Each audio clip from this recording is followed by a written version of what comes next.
My daughter-in-law thought I was too old, too faded by the years of intricate needlework to notice her trick. Right at my own celebration of success, under the humid Charleston sky and in front of dozens of people, she secretly dropped a fine white powder into my champagne flute. If my eyes hadn't been sharpened by decades of threading the smallest needles in dim light, I might have collapsed right there at the table.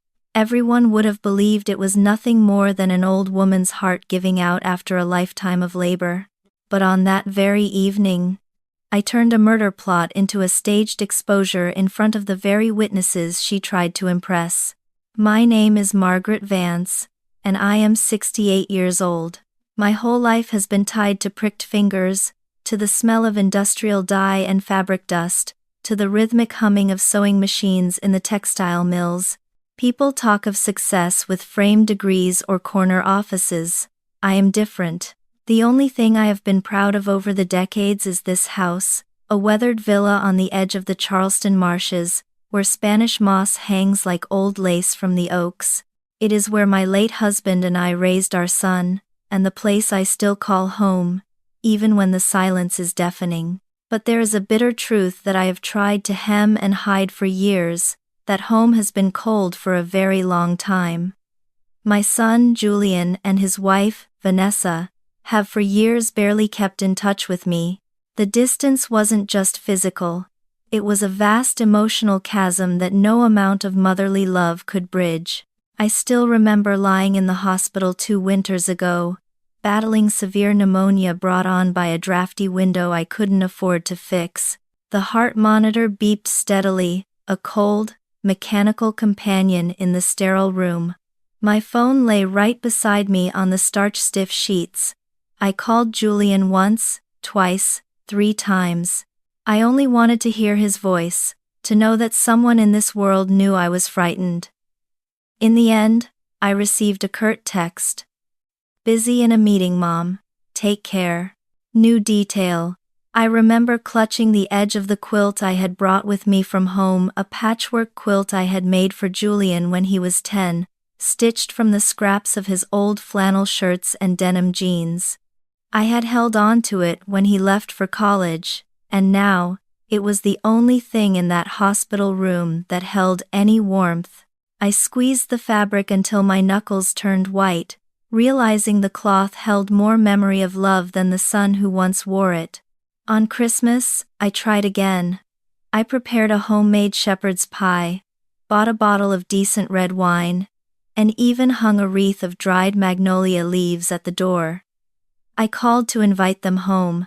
Julian said he was buried under deadlines, and Vanessa claimed she had a business trip to New York.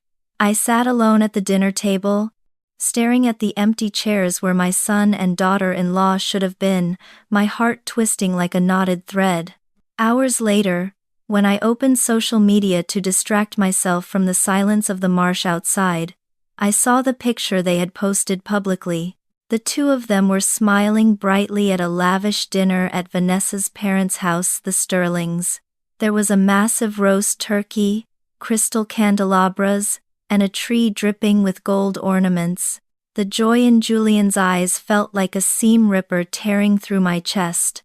In that moment, I realized bitterly, they were not busy. They simply did not want to come to a drafty house on the edge of the swamp to eat shepherd's pie with an old seamstress. They preferred the glitter of the Sterling's wealth. Chapter 2. On Thanksgiving, I tried calling again. This time, the phone just rang and rang until it went to voicemail. Later, I learned they were vacationing in the Florida Keys, posting photos laughing on a yacht, while I quietly chewed a store-bought meal, listening to the wind rattle the window panes. I remained patient. I made excuses for them, stitching together a narrative that they were just young, caught up in the whirlwind of their careers. I told myself that one day, the seams would hold, and they would realize their old mother needed a call, needed a hug. I kept texting. "Julian, Mom misses you. Come home for dinner this weekend." Or "Vanessa, I found a vintage silk scarf that would look lovely on you. Come by someday to take it." Rarely was there a reply. And if so, just busy. Another time. You know the feeling of calling into the void, don't you? As if you were knocking on a house where the lights are on, but the doors are bolted shut. Little by little, I understood that to them, I was just a faint shadow in memory, an old, bothersome woman with rough hands, not worth their precious time. The irony is, I never stopped thinking about them. On humid summer evenings, when the cicadas buzzed loudly in the tall marsh grass behind the house, I imagined Julian as a boy. I remembered how he used to sit on the floor of my sewing room, playing with the colorful scraps of velvet and satin that fell from my table. New detail. I recalled a specific rainy Tuesday when he was 7. He had taken a piece of blue chiffon and draped it over a dress form, clumsily pinning it with safety pins. He looked up at me, his eyes wide and serious, and said, "Look, Mama, I made a dress for a queen. One day, I'm going to make you a dress like this, with real diamonds, so you never have to wear your work apron again." I had kept that piece of blue chiffon in a box for 30 years, a fragile souvenir of a promise made by a boy who no longer existed. Those memories were like a small flame warming my heart through lonely days. But that flame also burned, reminding me how much reality had changed. Vanessa, my daughter-in-law, from the day she entered this family, never truly saw me as kin. She was the daughter of Robert and Eleanor Sterling, old money folks from downtown Charleston. To her, I was not just indifferent, I was an embarrassment. She always tried to show that I was outdated, that the values of hard work and thrift I held meant nothing in her modern world. I still recall one dinner, years ago, when Vanessa calmly said in front of everyone, "These days, people must know how to enjoy life, living like Mom Margaret, saving every penny, hoarding scraps of cloth nobody needs. It's pathetic. Then a whole life ends up stuck in this damp, sinking house." Julian stayed silent. He looked down at his plate, swirling his fork in his food, never defending me. He let those words cut into me like sewing shears. I swallowed it all. I did not argue. In my heart, I held on to the belief that true value is not in what you spend, but in what you build and preserve. Time, I told myself, would be the ultimate tailor, revealing the true quality of the fabric. Yet for years afterward, the coldness persisted. I called, and they did not answer. I texted, and they did not reply. More and more, I realized the distance was not because they were busy, but because in their hearts, I no longer had a place. You may ask, why did you keep calling, keep reaching out, keep waiting after so many disappointments? The answer is simple. Because I am a mother. In a mother's heart, there is always room for her child, even when that child has grown into a stranger. No matter how many times Julian turned away, I still hoped that one day, he would remember the boy who played with blue chiffon on my floor. I hoped he would remember he had a mother in this world, hair gone white, hands trembling slightly from a lifetime of repetitive motion. I only wished to hear, "Mom," just once without a sigh attached to it. But the more I hoped, the more I saw that I was only talking to the emptiness of my large, echoing house. In long nights, sitting alone on the screened-in porch, listening to the chorus of bullfrogs and the distant splash of fish in the creek, I asked myself countless times, where did I go wrong? Did I not stitch enough love into his life? Or is the family bond always this fragile, like cheap polyester that tears at the first strain? Those very questions, those years of abandonment, became the foundation, the backing fabric for everything that was about to unfold. Because when Vanessa and Julian finally knocked on this house's door, it was not to ask about my health, nor to embrace their mother, after years of emotional exile. They often say harsh words from strangers pass, like the wind off the Atlantic. But when they come from your own blood, from the boy you once swaddled in blankets you quilted yourself, they carve into you like needle marks on delicate silk. I learned that truth most clearly in the years my son and daughter-in-law mocked my choices. More than 20 years ago, when I was still strong and working double shifts at the textile plant, I began saving every penny. I didn't buy a new car. I drove my rusted sedan until the floorboards rattled. I didn't splurge on vacations. I wanted to protect my old age.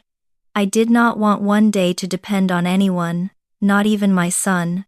That is why I turned to the forgotten marshland lots on the outskirts of Charleston, deep in the low country. At that time, they were so cheap that people called me foolish. Margaret's mud pits, they whispered at the mill. Who would buy that? At best you can feed the mosquitoes and the alligators. It has no value, it sinks. But I had a feeling. I had spent a lifetime looking at raw, ugly materials and seeing the garment they could become. I believed one day the city would expand, the port would grow, and those dismissed plots of marsh and scrub would change lives. I remember the first evening I told Julian. He was in his early 20s then, fresh out of college and newly married to Vanessa. I said I had just signed the deed for another lot down by the Stono River. The land was tidal, smelling of salt and pluff mud, covered in reeds. I thought it would be valuable later. Julian lifted his eyes from his phone and smirked. Mom, you wasted money again. What is there besides mud and sawgrass? Are you sure anyone will ever want to build on swampland? Vanessa, sitting beside him, laughed even louder. She set her crystal wine glass down, the condensation dripping onto my table. A table I kept polished despite everything. She mocked. Planning to build a shack for the muskrats, Margaret? People invest in tech stocks, in real estate downtown, and you hoard sinking mud. It's thoughtless. You're throwing your retirement into the river. New detail. I remember looking down at my hands then. I had a small bandage on my thumb from where a sewing needle had snapped earlier that day. I rubbed the bandage, feeling the throb of the wound, and thought about the nature of tacking. In sewing, you use long, loose stitches to hold fabric in place before the final, permanent sew. I looked at my marshland like that. I was just tacking it down, holding it in place, waiting for the city's development to come and stitch it permanently into the fabric of Charleston. They saw mud. I saw the pattern before the dress was made. I stayed silent. I did not want to argue, but inside, the shame stung cold like a winter draft. I only nodded and poured myself another cup of hot tea, staring at the steam rising, trying to wash away the humiliation in my own home. Chapter 4. The Golden Thread. In the years after, I kept buying more lots, scraping together bonuses and overtime pay. Each time, I heard the same words. Once, Julian even snapped, his patience fraying like an old hem. Mom, if you want to help me, just give me cash. I need capital to start my marketing firm. These lands are useless. Do you know how people laugh at you? They call you the swamp queen behind your back. I clenched my teeth. In my head echoed the question. Was my son treating me like an ATM? But I did not dare say it out loud. Afraid a wall of silence would rise between mother and son that could never be broken. Vanessa was worse. She had no restraint, openly insulting me in front of her socialite friends during the rare occasions they visited. My mother-in-law thinks she is a real estate tycoon, she would say, her voice dripping with sarcasm. But she only buys garbage land that even the crabs don't want. Who would be stupid enough to invest in a flood zone? Her friends burst out laughing, their pearl necklaces shaking, while I sat in silence, my fingers tapping lightly on the glass, a nervous habit I developed to hide my shaking hands. That night, I went home, sat alone on the porch, listened to the tide coming in, and asked myself, Am I really wrong? Yet, despite the mockery, I held on to my belief. Maybe because I was used to waiting. A lifetime of weaving taught me that a complex pattern does not show its beauty immediately. It takes time. It takes patience to thread the loom. Land is the same. I quietly cared for it. On weekends, I put on my rubber boots and inspected each plot. I checked the drainage, cleared the invasive vines that choked the beautiful live oaks, and marked boundaries with sturdy cypress stakes. Many times people looked at me, an old woman wading through the muck, and shook their heads. "Old Margaret still clings to impossible dreams," they'd say. But I did not care. Only one thing stung. My son never once went with me. I had hoped Julian would drive with me to the river, look at the sunset over the marsh, and plan for the future together. But no. To him it was all meaningless mud. I remember one day clearly. It was pouring rain, a true low-country storm. I had just returned from the site, my clothes soaked and smelling of brackish water. Julian came over, bringing Vanessa. As I dried my gray hair with a rough towel, I told them, "I just signed for another piece of land. This one has a deep water dock permit. I think a small marina or a luxury waterfront retreat could be built there." Vanessa scoffed, turning to Julian. "See? Money that should have been enough for us to upgrade our apartment. She wasted on another useless patch of water." Julian said nothing, only lowered his head, but I saw his eyes filled with annoyance and disdain. But deep down, I knew one day the truth would answer for me. And that day finally came. The answer came sooner than I expected. Charleston began expanding aggressively. People tired of the crowded downtown. They wanted waterfront privacy, nature, and deep water access. Developers talked of eco-resorts, luxury housing communities, and private docks. Planning maps appeared in the Post and Courier, and precisely, the marsh plots once ridiculed were now the Gold Coast. Real estate companies came knocking. Some days I welcomed 3 or 4 groups, developers in Italian suits standing in my humble living room, all ready to pay high prices. I quietly signed contracts. Lot after lot sold. Within 2 years, my account held more than $31 million. New detail. I remember the moment I went to the bank to confirm the final balance. The bank manager, a man who used to look at my fabric-stained fingers with skepticism, now ushered me into a private office with plush leather chairs. He offered me espresso. When he slid the piece of paper across the desk showing the figure $31 million, I didn't look at him. I looked at my purse. It was an old handbag I had sewn myself 20 years ago from leftover leather scraps. I ran my hand over the worn stitching. I realized that the same hands that had struggled to make that bag had just secured a fortune that could buy a factory of bags. I felt a strange, quiet vindication, like the final snip of the thread after a long, difficult project. I sat in front of the computer screen later that day, looking at the long string of numbers, my heart trembling with both fear and joy. After years of ridicule, of being despised as the swamp queen, now everything proved I was not foolish. I had spun straw into gold. Neighbors heard the news. In a small town like the outskirts of Charleston, news travels faster than a hurricane wind. They patted my shoulder, praised my patience, and lauded my vision. "We always knew you were sharp, Margaret," they lied, conveniently forgetting the years they called my investments mud pits. I smiled, but inside, I felt hollow. Because all these years, I had learned to live as though I had no son. I was used to a kitchen with only one set of dishes, used to a dining table with empty chairs, used to holidays spent in silence, stitching quilts for charity just to keep my hands busy and my mind off the loneliness.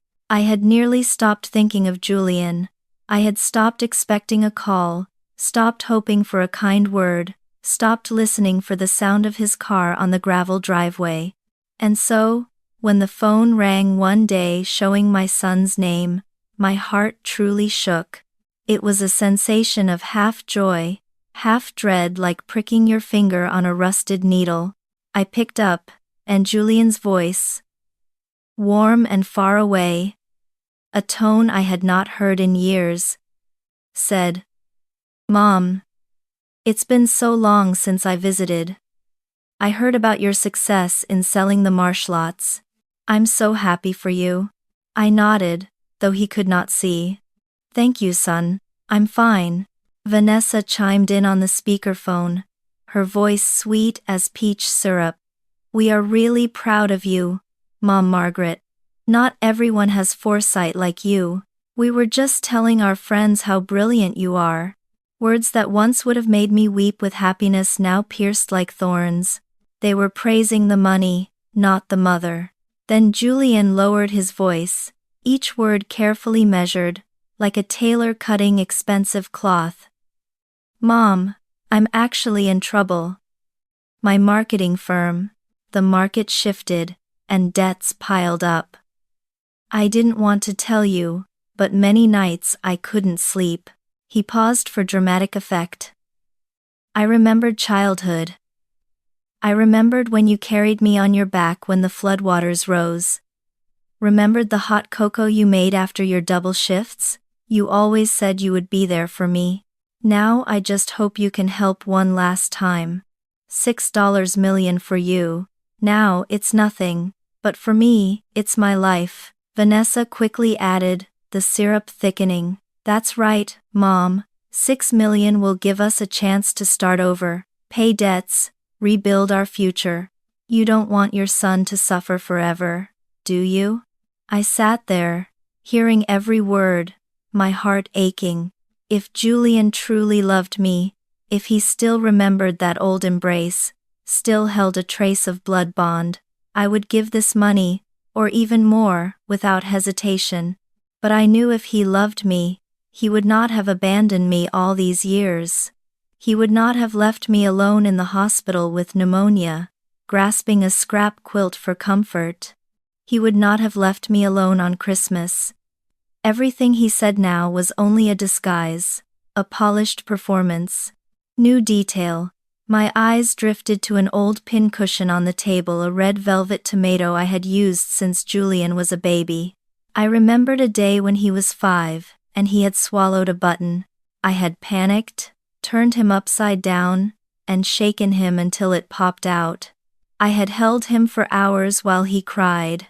Now, he was trying to swallow my entire future, my security, and he wouldn't even choke on the guilt. He was asking me to patch a gaping hole in his lifestyle with the fabric of my survival. I sighed, forcing calm into my voice. "This money is my life's sweat, Julian. It is the sum of every needle prick and every hour of overtime. If you need help, I'll find a reasonable way, but not as you say." The line went silent for a few seconds. Then Julian spoke, his voice heavier, pleading.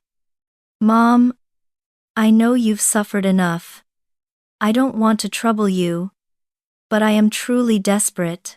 If you help, I promise I'll never forget. 6 million may be little to you now, but for me, it's my future. Mom, please think of me the way you used to." My heart froze. His voice was emotional, but I knew it was only a performance. I knew I was no longer speaking to the boy who once promised to make me a queen's dress. I was speaking to a stranger, a man who saw his mother not as a parent, but as a walking wallet. I hung up with trembling hands. Outside, the wind howled through the Spanish moss like the mocking laughter of fate. Chapter 6: The Pattern of Deceit. I knew this was only the beginning of a real storm. After that phone call, I thought everything would stop at a few pleas. But just 1 week later, Julian and Vanessa appeared at my door. I still remember that afternoon clearly.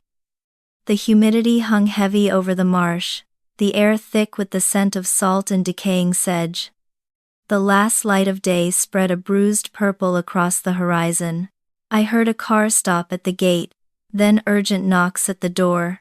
When I opened it, I saw Julian in a suit, but it was wrinkled, his tie loose, his face gaunt and put on. Vanessa was different.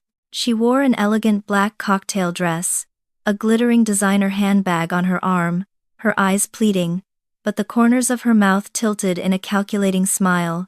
I invited them into the living room, the room they used to mock for its smell of old fabric. Vanessa quickly set a gift box on the table, a bottle of mid-range Chardonnay, just enough to show consideration, but not enough to hide their haste. Julian sat across from me, fingers laced, eyes lowered. His voice trembled as if preparing for a soliloquy. "Mom, I know last time I made you sad. I'm not worthy of your trust, but I'm truly at a dead end. Bank debt is clinging to me like a vine. The company has no capital. I can't sleep at night, and Vanessa is bearing it with me. We have no other way but to ask you." Vanessa immediately picked up the thread, her voice sweet as if pouring honey into my ear. "Mom, Margaret, you are Julian's only support. $6 million for you is not too great a sacrifice now, is it? But for us, it's a lifeline. We promise to repay, to prove to you that we are worthy." I quietly poured tea, letting the scent of dried jasmine rise and smother their forced sweetness. In my heart, every word they said only reminded me of the years I was abandoned, the days I sat in the hospital without a trace of my son, the holidays I ate alone while they beamed at the Sterling's table. If Julian truly saw me as his mother, if Vanessa truly saw me as family, they would not have waited until today to show up. They would not have waited until the mud turned to gold to knock. I looked straight into my son's eyes and asked slowly, "Julian, do you remember the last time you came to visit your mother of your own accord? Not for money, but just to see if I was still breathing?" He fumbled, looked at Vanessa. She squeezed his hand as if signaling him. Julian swallowed and muttered, "Mom, I was wrong, but I promise, if you help me this time, we'll be like before. I'll come home for dinner every week. I'll eat your shepherd's pie. We'll be a family again." Hearing it tightened my heart. The promise sounded familiar, but false, like cheap rayon sold as silk. I set the teacup down, my voice low. "A family cannot be bought with $6 million, Julian." Vanessa still did not let go. She leaned forward, eyes shimmering with unshed, manufactured tears. "Mom, please don't be too harsh. This truly is our only chance. If you don't help, the bank will seize our house. Julian could lose everything. You wouldn't bear to watch your son fall into the abyss." I looked at them. Julian, whom I once carried on my shoulders, now sitting there with a face pretending to be weary. Vanessa, who once humiliated me, now straining to act the part of a beautiful, dutiful daughter-in-law. I knew clearly it was all a shell. They had not come back for kinship. They had come for the harvest. Outside the window, the evening light faded, leaving darkness to blanket the room. I sat up straight and gently shook my head. Inside me rose a feeling both painful and resolute. If I softened, everything I had guarded all my life, my dignity, my security would vanish like smoke, and more importantly, I would forever be nothing but a bank account in their eyes. After that meeting, I understood the distance between my son and me had become a chasm that could not be filled, but at that very moment, I told myself I could not let that pain devour the rest of my life. I had given my youth to the mill, had endured enough loneliness, and now that success had arrived, I deserved to celebrate properly once. I decided to host a grand party. Not to flaunt the $31 million, but to mark a chapter closing and a new one opening. I wanted friends, the women from the factory floor who had shared lunches with me, the neighbors who helped me clear brush from the marsh, I wanted the people who once saw me walk home with bleeding fingers to witness the moment I held my head high. New detail. I called Beatrice, a local event planner, but I told her I would handle the linens myself. For the next week, I pulled out bolts of the finest damask I had been saving for 30 years, fabric I had bought at an employee discount decades ago and never used. I sat at my old Singer sewing machine, the needle flying, stitching tablecloths and napkins. As the machine hummed, I felt like I was stitching together my dignity. I embroidered a small magnolia on the corner of every napkin. I wanted every detail to scream of care and precision, the very things Vanessa claimed I lacked. On the morning before the party, I woke early. The golden light of the low-country sunrise filtered through the Spanish moss, painting the floorboards in shifting patterns of shadow and light. I stepped outside onto the porch, took a long breath of the humid air, and felt a strange peace. In the kitchen, the smell of roasted coffee filled the air, mixing with the flutter of excitement in my chest. I spread the guest list again on my sewing table. I had marked in red ink those who had confirmed more than 40 people. These were the people who mattered. There was Martha, who had worked the loom next to mine for 30 years, Dr. Chen, who had treated my arthritis with such care, and the neighbors who had brought me soup when I was sick. I pictured the night ahead, lanterns strung along the live oaks, gentle jazz music drifting over the marsh, friends raising glasses to congratulate me. In that joy, a flicker of unease passed through me, a snag in the fabric, but I brushed it aside. I told myself, this party will be the most beautiful garment I have ever finished. By noon, the catering staff had arrived. I walked around the house, watching them lay my hand-embroidered white cloths over the long tables on the terrace. I placed vases of magnolias and hydrangeas, flowers my late husband had loved, in their exact spots. When the sun set, turning the marsh grass into a sea of gold and purple, my villa transformed. Warm lights threaded through the leaves, reflecting off the crystal on the tables. Bottles of champagne rested in silver ice buckets, beads of condensation glinting in the candlelight. At exactly 7, the first car stopped at the gate. Martha arrived, wearing a dress I had made for her years ago. She hugged me, smelling of lavender and old friendship. "Margaret, you did it," she whispered. "You showed them all." Guests arrived one after another. The house buzzed with chatter, every hand lifting a glass in celebration. Memories revived, jazz threading softly through the applause. Just then, headlights swept the yard again, brighter and more aggressive than the others. A sleek black sedan purred to a stop at the gate. My heart skipped a beat. The door opened. Julian stepped out first in a light gray linen suit, his face tense yet forcing a smile. Vanessa followed, wearing a fitted black evening gown that looked expensive but lacked soul mass-produced luxury. She held a gift box wrapped in glittering silver paper. But what made me pause was not the two of them, but the couple standing behind, an elderly man with neatly kept silver hair in a navy blazer and a woman in a pale blue chiffon dress. It was Robert and Eleanor Sterling, Vanessa's parents. Julian spoke first, his voice booming slightly too loud for the quiet evening. "Mom, we couldn't miss this important day. These are Vanessa's parents, the Sterlings. They were eager to congratulate you." Mr. Sterling stepped forward, offering his hand, his manicure perfect. "Heard a lot about you, Margaret. It's an honor to be here today." Mrs. Sterling smiled, her eyes shining with what looked like sincerity. "We truly admire your grit. Vanessa has told us so much about her hard-working mother-in-law."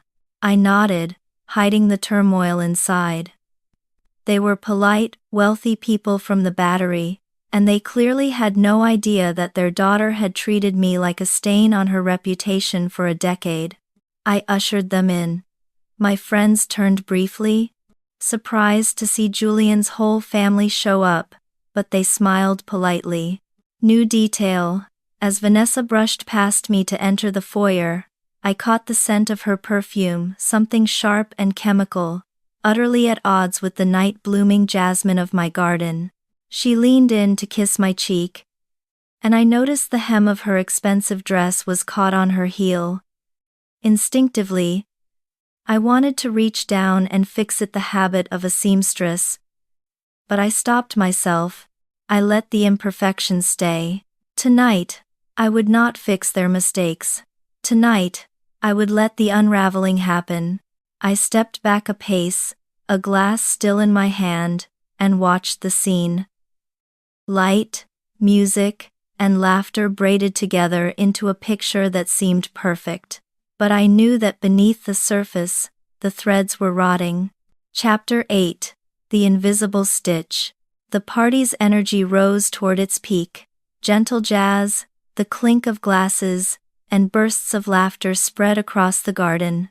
Julian slipped right in, smiling broadly, throwing an arm around my old factory friends, retelling stories that sounded rich with family memories he had never actually been a part of. "My mother," he said, his voice firm, addressing a group of my neighbors, "taught me that perseverance is worth more than gold.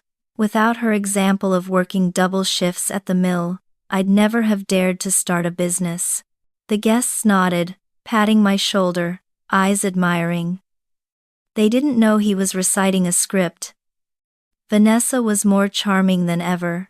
She praised the flowers, the wine, even the way I'd lined old photos along the hall, photos she had once called clutter. She smiled sweetly at Dr. Chen. "I'm lucky to be a daughter-in-law in a family with such grit. Mom, Margaret, your patience and vision inspire us." Those words poured like honey, and a few guests leaned toward me to whisper, "You're fortunate. What a considerate daughter-in-law." I smiled back, but the smile never reached my eyes. It was a blind hem, invisible on the outside, but holding everything together with tension underneath. I drifted back under the shade of a massive oak tree, champagne rippling in my glass. From a distance, I saw Vanessa keep an eye on the bar. Just as I turned back to speak with Martha, Vanessa quietly moved to the table where the special vintage champagne glasses were set aside for the toast. I saw her lift a linen napkin, still smiling at the catering staff, then lean in quickly. Her fingers slipped out a small packet from her clutch. The motion was as swift as a needle passing through cloth. When I tracked her, a fine white powder had already fallen neatly into the tall flute intended for me. The bubbles in the champagne fizzed aggressively for a second, swallowing the powder, then returned to their normal, golden dance. She stirred it gently with the stem of a spoon, deftly enough that no one would notice without looking straight at her. Seconds later, she turned back, radiant, her voice clear. "Mom, everyone is here. Please raise a glass and say a few words." Julian chimed in. "Yes, Mom. Everyone's waiting for you." I moved toward the table, my hand trembling slightly, not from age, but from rage. I had just watched Vanessa dose my drink. The weight of the glass felt heavy, unusually cold. Vanessa stood a little behind, her eyes locked on my every move, that concentration chilling my skin. I lifted the glass to chest height, keeping a smile so no one would suspect. Inside, a fierce intuition rose, a single sip, and it would all be over. The champagne shimmered under the candlelight, innocent and deadly. "Margaret, raise your glass." Julian stood close, his face flushed with drink, thumping my shoulder. Vanessa, just off to my side, looked the very picture of a beautiful daughter-in-law, proud of her mother-in-law. Only I knew what was in that glass. I kept my smile, lowered the glass a beat as if to adjust my grip, and then feigned a hand switch, setting it down to adjust my shawl and smoothly picking up the identical glass next to it. New detail. It was a move I had practiced 1,000 times at the factory, swapping a full bobbin for an empty one without stopping the machine. My fingers were calloused and scarred, but they were fast, faster than her eyes could follow. The switch was seamless. Vanessa did not catch it. Her eyes stayed glued to the liquid, waiting for the poison to hit my lips. I raised the clean glass to my chest. Everyone lifted theirs with mine. Joy swelled. Laughter rippled through the garden. And just then, Robert Sterling, Vanessa's father, standing near the table, casually reached out and picked up the glass I had just set down the poisoned one. Smiling kindly, he lifted it high. "Let me be the first to toast, Margaret." I went cold in an instant. One sip and he would swallow the powder his own daughter had meant for me. My heart hammered against my ribs, but my face stayed calm. I stepped quickly to him, setting a hand on his shoulder, my voice low but easy. "Robert, wait, I was saving that glass for the finale. It's a special vintage, let me get you another." The crowd laughed, thinking I was merely being meticulous about my wine. Robert chuckled and set the glass back down, taking a different one from the tray. "Of course, Margaret, you always did have an eye for quality." I touched my clean glass to theirs and smiled serenely. Vanessa looked at me, eyes bright, her smile taut with the certainty that I had just drunk what she prepared. She didn't realize that the pattern had shifted. A match had begun, and the next stitch would no longer belong to her. The clinking of glasses rang out like chimes in the wind, friends smiling, toasting, and drinking deep of the expensive vintage. I, too, lifted my glass, but only touched it to my lips, leaving a thin, wet trace of gold on the rim to keep up appearances. Applause erupted, cheers rolled across the candle-lit terrace. Vanessa stood among the crowd, her face radiant, eyes gleaming with a terrifying happiness. She believed I had just swallowed the white powder. She was counting the seconds, waiting for the old seamstress's heart to give out, waiting for me to collapse onto the stone patio so she could play the grieving daughter-in-law and inherit the millions born from the mud she despised. That look sent a chill down my spine, colder than the marsh fog, but at the same time, it awakened another force in me.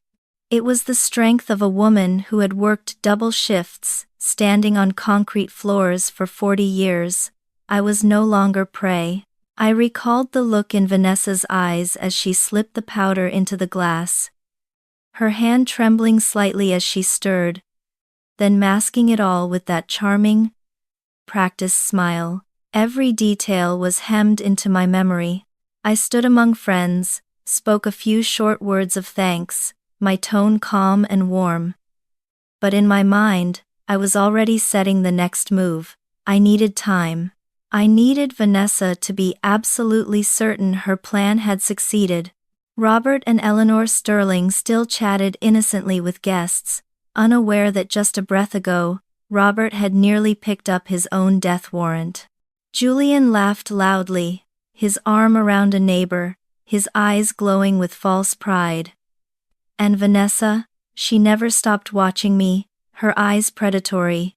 Slowly, I set my glass on the table, meeting her eyes for an instant. Just a second, but enough for her to see a hidden flicker of life, of defiance. I saw her brow furrow. Why wasn't I clutching my chest? Why wasn't I gasping for air? I turned away quickly, resuming conversation, leaving her in a soup of confusion. But inside, my heartbeat drummed like a war march. I knew if I chose the right moment, if I showed the right proof, her mask would shatter before dozens of witnesses. And tonight, at this very party, I would not only save my life but expose the true face of the woman who sought to destroy me with poison hidden in a smile. When the laughter and music softened, I tapped my silver spoon against the crystal glass, a clear, sharp note that drew every eye toward me. The jazz band stopped. The crickets in the marsh seemed to hold their breath. I smiled, my voice deep and steady, projecting the way I used to shout over the roar of the looms. Friends, neighbors, those I call family. Tonight we toast to joy, to new beginnings. But I must speak a truth. Not everyone here came to celebrate. The air tightened like a thread pulled to its breaking point. Vanessa stood just behind me, her smile frozen, though her eyes darted nervously. Julian frowned, stepping forward. "Mom, what are you saying?" I pointed a shaking finger at the untouched glass left on the separate table, the one Vanessa had poisoned. "That glass holds poison." I let the words hang there. I saw with my own eyes, Vanessa drop white powder into it. Stir it. Then set it back as if nothing had happened. Had I not acted, Robert, her own father, would have drunk it. The garden exploded in gasps. Robert froze, his glass halfway to his mouth. Eleanor clutched his arm, her knuckles white.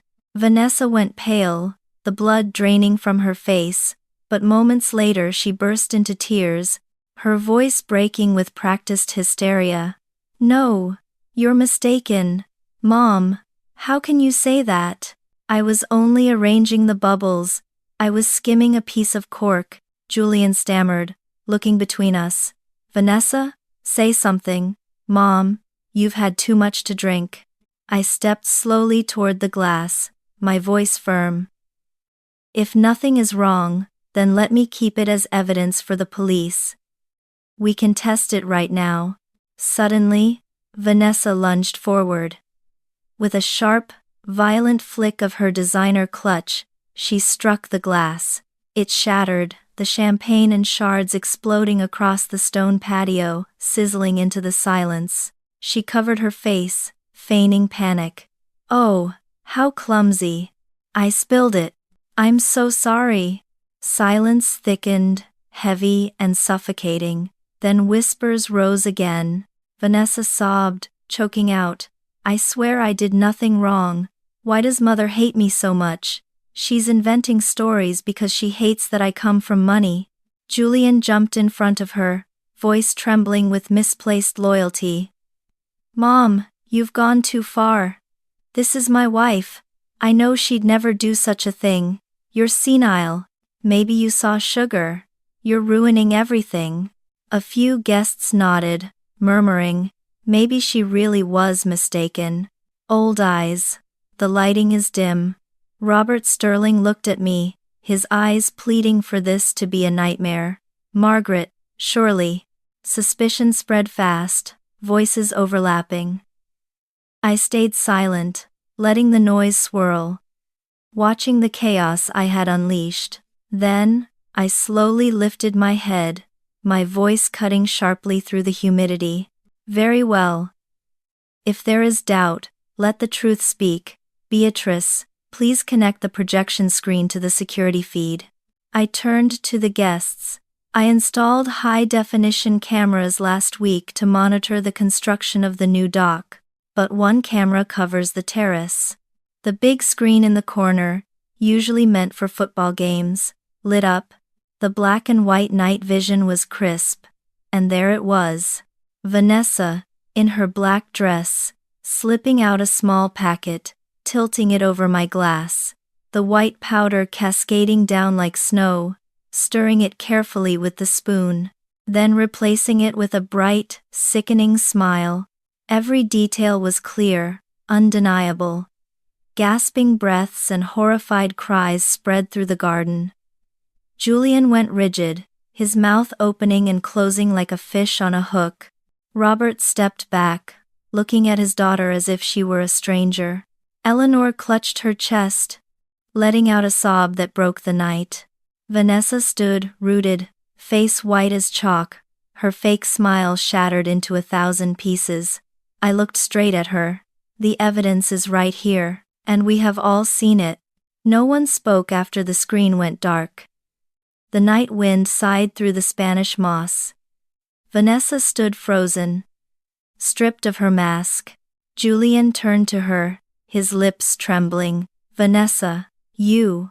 Why? But she did not answer him. She turned to me, tears pouring, and suddenly screamed a raw, ugly sound. It was all for the money, because you have everything now. You sit on millions while we drown in debt. You think I want to live begging you for scraps? You old hag? You should have just died. Her confession ripped the silence. Robert's face burned red, and Eleanor sobbed uncontrollably, shaking her head in disbelief. My child, how could you? Julian dropped into a chair, hands on his head, the proud man of hours ago gone, reduced to a heap of regret. I stepped forward, my voice calm but cutting like shears. If you see human life as worth no more than a check, then you have ended your place in this family yourself. You are cut from this cloth. Vanessa shrieked, grabbed her purse, and bolted from the party, her heels clattering against the stone, running into the darkness of the driveway. Julian stumbled after her, silent, leaving only a trembling shadow. Robert and Eleanor stood, stunned, numb. At last, Robert stepped forward, bowed his head, his voice low and broken. Margaret, I have no words but apology. My daughter. She is a monster. But you saved me. You saved this gathering. Eleanor wiped tears, placed her hand over mine, whispering, You did not lose a family, Margaret. You have gained us. We will never forgive her for this. New detail. As the guests slowly departed, whispering and shaking their heads, I walked over to the spot where the glass had shattered. Among the shards, I saw a small glimmer. It was a sequin from Vanessa's dress, torn off in her haste. I picked it up. It was cheap plastic, the silver paint already peeling. I flicked it into the marsh grass. It didn't belong on my stone patio. It belonged in the mud. That night, I poured myself a new glass of wine, a robust red this time, and sipped slowly. This time the wine was truly sweet, for it no longer carried the taste of betrayal, only the flavor of freedom. I looked out at the dark water of the marsh, where the tide was coming in, washing everything clean. I knew from now on, what I had would never belong to the greedy, but only to those worthy. I had ripped out the bad stitches. Now, I could finally finish the quilt.